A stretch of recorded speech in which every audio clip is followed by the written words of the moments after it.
नमस्कार, सुस्वागतम। BA BSc second year, fourth semester, SL Hindi के अंतर्गत कल की तासिका में हमने वैज्ञानिक तकनीकी लेखन में पारिभाषिक शब्दावली की भूमिका इस मुद्दे पर चर्चा की है।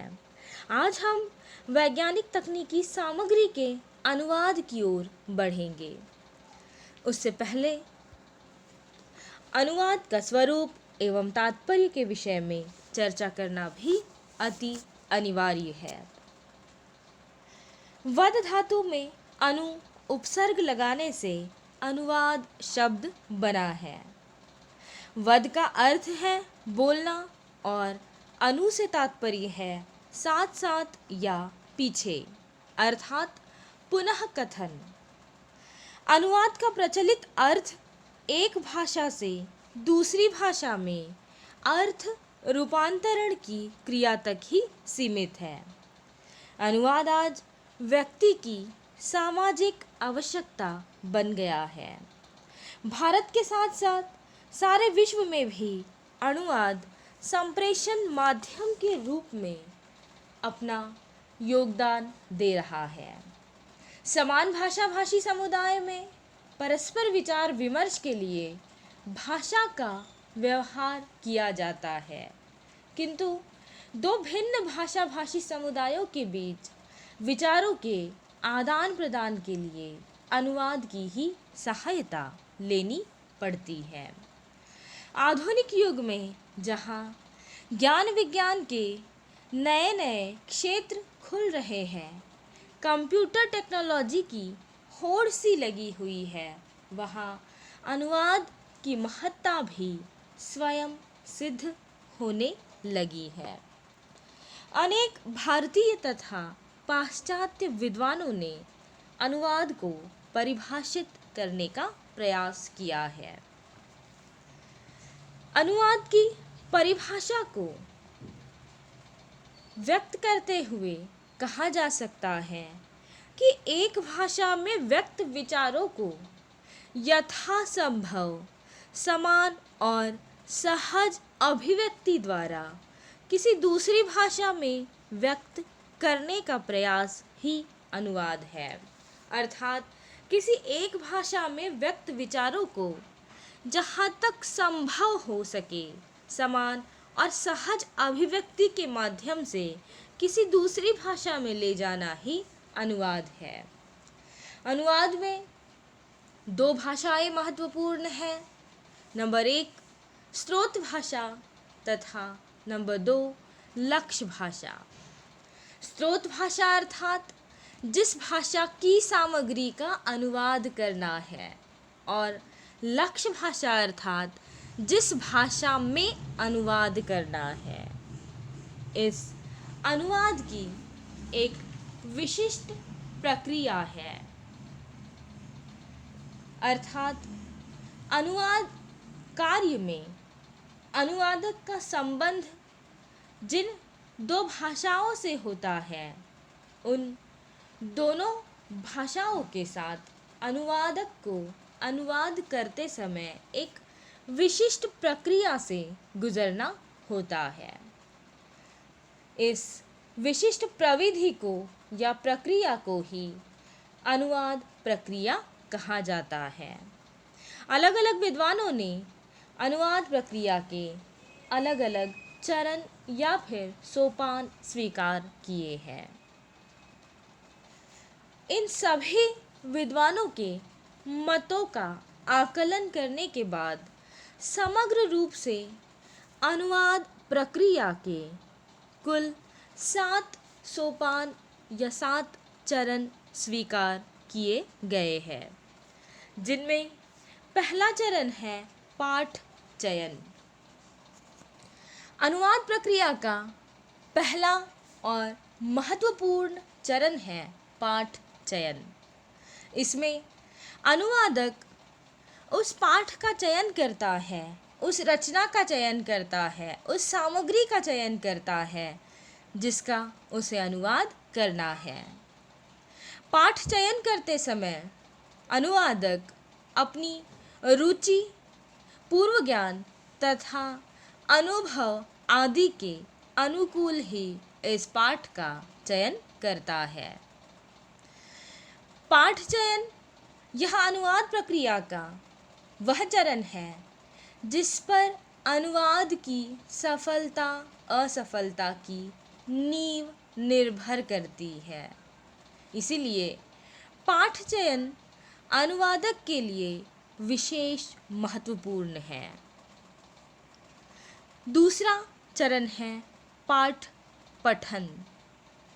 पाठ चयन के पश्चात इस चरण में अनुवादक चुने हुए पाठ को प्रत्यक्ष रूप से पढ़ता है और यह पढ़ना केवल ऊपरी तौर पर या सामान्य तौर पर नहीं, बल्कि पढ़ते समय ही मूल सामग्री के भावों, अर्थों, विचारों, सामाजिक सांस्कृतिक संदर्भ, भाषा आदि को समझकर पढ़ता है।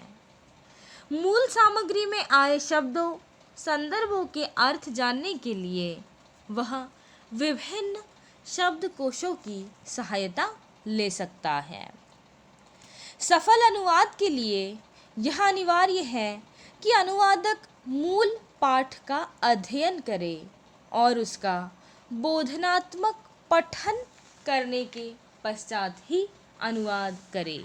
इसीलिए अनुवाद प्रक्रिया में पाठ पठन भी महत्वपूर्ण सोपान माना गया है। पाठ पठन के पश्चात अनुवादक पाठ विश्लेषण की ओर बढ़ता है, जो अनुवाद प्रक्रिया का तीसरा चरण है। इस चरण में आकर अनुवादक अनुवाद की दृष्टि से मूल पाठ का विश्लेषण करता है। विश्लेषण करते समय आवश्यकता के अनुसार वह कुछ बातों को रेखांकित करता है। यही स्थिति पाठ विश्लेषण कहलाती है। संबंधित पाठ में उपस्थित भाव, अर्थ, विचार, भाषिक विशेषताएं तथा सामाजिक सांस्कृतिक संदर्भ आदि सभी को संक्षिप्त रूप से लिखकर उसका प्रयोग प्रत्यक्ष अनुवाद के समय अनुवादक कर सकता है। पाठ विश्लेषण के पश्चात अनुवादक भाषांतरण की ओर बढ़ता है। एक भाषा सामग्री का किसी दूसरी भाषा में अंतरण ही भाषांतरण है। भाषांतरण यह अनुवाद का प्राण माना जाता है। इसमें अनुवादक स्रोत भाषा की सामग्री को लक्ष्य भाषा में सहज, निकट तथा समान रूप से संप्रेषित करता है। स्रोत भाषा के भाव, अर्थ, विचार आदि को लक्ष्य भाषा में यथावत संप्रेषित करने का दायित्व अनुवादक का होता है। भाषांतरण करते समय शब्दों की भूमिका भी अति महत्वपूर्ण होती है। गलत शब्द चयन से अनुवाद भी गलत हो सकता है। भाषांतरण वह चरण है जिसमें अनुवादक स्रोत भाषा की सारी इकाइयों को लक्ष्य भाषा में बिना छोड़े, बिना जोड़े ले जाता है। भाषांतरण के पश्चात अनुवादक अगले चरण की ओर बढ़ता है, जो है पुनर्निरीक्षण। अनुवाद प्रक्रिया का यह पांचवा चरण है, जहां आकर भाषांतरित सामग्री का पुनर्निरीक्षण किया जाता है। अर्थात लक्ष्य भाषा में जिस पाठ को, जिस सामग्री को अंतरित किया गया है, उसका सूक्ष्म निरीक्षण ही पुनर्निरीक्षण कहलाता है। पुनर्निरीक्षण करते समय अनुवादक को कुछ विशेष बातों पर ध्यान देना पड़ता है। इन महत्वपूर्ण बातों में पाठ में सहजता, भाषिक संरचना, लक्ष्य भाषा की प्रकृति के अनुसार है या नहीं है, अनुदित पाठ में कृत्रिमता न होकर प्रवाहमयता है या नहीं, यह मूल पाठ की छाया नहीं बल्कि मूल रचना के समान है या नहीं, जैसे महत्वपूर्ण मुद्दों पर भी ध्यान देना होता है। पुनर्निरीक्षण के पश्चात अनुवादक समायोजन की ओर बढ़ता है। अनुवाद प्रक्रिया का यह छठा चरण है। मूल सामग्री से अनुवाद की तुलना कर उसे मूल के अनुरूप बनाना समायोजन का प्रमुख उद्देश्य है। उसमें न अर्थ हानि हो, न अर्थ विस्तार हो, न अर्थ संकोच हो और न ही अर्थांतरण हो। इन सभी मुद्दों का ध्यान समायोजन के दौरान अनुवादक को रखना होता है। तुलना का यह कार्य अनुवादक को निष्पक्षता तथा तटस्थता से करना आवश्यक है। अपने द्वारा अनुदित सामग्री का जब समायोजन अनुवादक करता है तब तटस्थता तथा निष्पक्षता का विशेष ध्यान उसे रखना होता है। इस प्रकार की तुलना से अनुवाद में मूल पाठ की बात को मूल के निकट ही नहीं बल्कि उसी के समान बनाने का प्रयास किया जाता है। समायोजन करते समय अनुवादक को कभी-कभी अपनी ओर से कुछ जोड़ना पड़ता है। यदि लक्ष्य भाषा के शब्द मूल भाषा के अर्थ को अभिव्यक्त करने में सक्षम न हो तब अनुवादक को अपनी ओर से ऐसे शब्दों का चयन करना होता है जो अर्थ की अभिव्यक्ति में सक्षम हो। समायोजन के पश्चात अनुवादक अनुवाद प्रक्रिया के अंतिम चरण की ओर बढ़ता है, जो है संशोधित भाषांतरण। इसका अर्थ मूल से तुलना है। अनुवादक को छठे चरण के पश्चात संशोधित भाषांतरण के चरण से गुजरना आवश्यक है, जिसमें अनुवादक स्रोत भाषा की विश्लेषित, भाषांतरित, पुनर्निरीक्षित तथा समायोजित सामग्री का आवश्यकता के अनुसार संशोधन करता है और इस संशोधित भाषांतरण के चरण में संबंधित अनुदित सामग्री को अंतिम रूप देकर पुनः लिखता है। किसी भी अनुदित पाठ की सफलता इस अंतिम चरण से गुजरने पर अधिक निखर आती है। इस प्रकार से कुल मिलाकर 7 चरणों से गुजरने के पश्चात ही अनुवाद की प्रक्रिया संपन्न होती है, जिसमें पाठ चयन, पाठ पठन, पाठ विश्लेषण, भाषांतरण, पुनर्निरीक्षण, समायोजन तथा संशोधित भाषांतरण का समावेश है।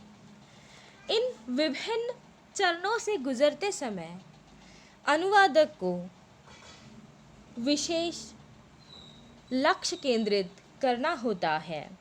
यदि इन विभिन्न चरणों में से एक चरण में भी वह लक्ष्य केंद्रित नहीं कर पाता तो अनुवाद सफल नहीं माना जाएगा।